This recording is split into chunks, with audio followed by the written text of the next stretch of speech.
In the world of Shinobi Striker, there is no official competitive scene as far as the game or developers are concerned.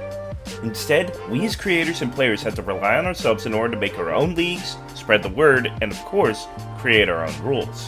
One of the biggest names in this case is the Shinobi Pro League, but other newer brands like Shinobi Rush can also pop up as well to create a new outlet with a different set of rules. Diversity like this allows the competitive players to stay active and give the viewers a new experience in watching the best go at it in a game that has absolutely no easy way to make this happen. Today, I want to take the time and explain to you guys a competitive concept that was given to me by another viewer known as Sensei Boba. Now when I say concept, his description was somewhat bare bones in terms of how things would work.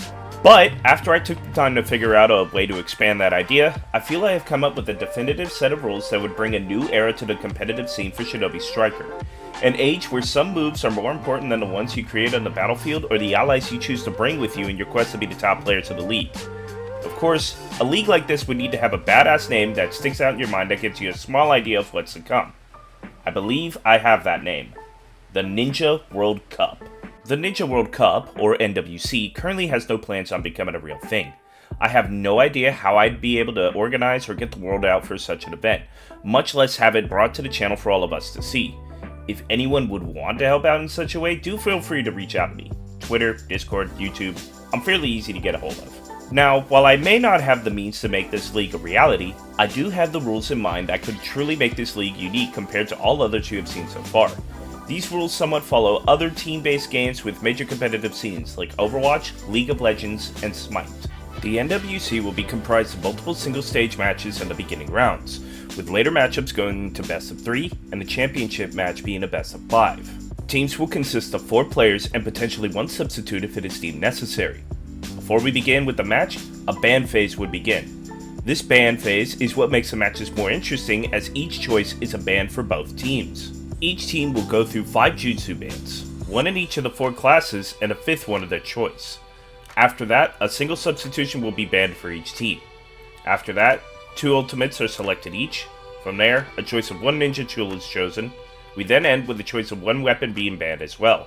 These choices could either alternate each time, meaning Team A, then Team B, then back to Team A, or we could do a snake pattern for choices, meaning Team A, then Team B again, Team A, and Team A. The normal option could work, but the snake option also gives each side a chance to counter each other with an extra pick to keep things interesting. After this ban phase is done, each team has a moment to set up the builds for one set, meaning only 4 builds per player. This would hopefully take no longer than a few minutes. After this, the round would begin. If we go into the best of 3 or best of 5 rounds, the losing team would be given a few minutes to change builds in between matches while the winning team keeps their previous builds. The time to change builds would be shorter than the initial time you had to create your builds at the start of the round. Now I know that the amount of bans may eventually not be enough in the long run. As more DLC, weapons, and items get released, more thought has to go into these bans and eventually too many options will be left open where they will see consistent play in each match. That is where another idea comes to mind. Each NWC season, there will also be a rotation for certain jutsu, tools, and weapons that will be a universal ban in all matches, meaning that every team must abide by this list as well as the items and jutsus banned during the ban phase for each round. These choices will be based on how often they are chosen and how often they are on the winning team for each round. Meaning if we see things like Oboe get picked every time it is not banned and is a part of the builds for the winning team, it will eventually no longer be a choice for the next season. These choices can and will change after each season, but this gives us a chance to find out the next set of items and abilities that make it on the list. This will also help out during the ban phase so you no longer have to feel forced to use a pick on a staple rather than ban a move your opponents may be really good with. Again, this is not a list of rules for anything that I have planned for in the future. The NWC is not real, and everything here is nothing more than a concept for something that could happen. Plus, if anyone were to set something up like this, I can assure you it would not be as popular on my channel than if it were to be on someone else's channel who would be able to take the time, effort, and resources in some cases to take this from being an idea into something truly incredible.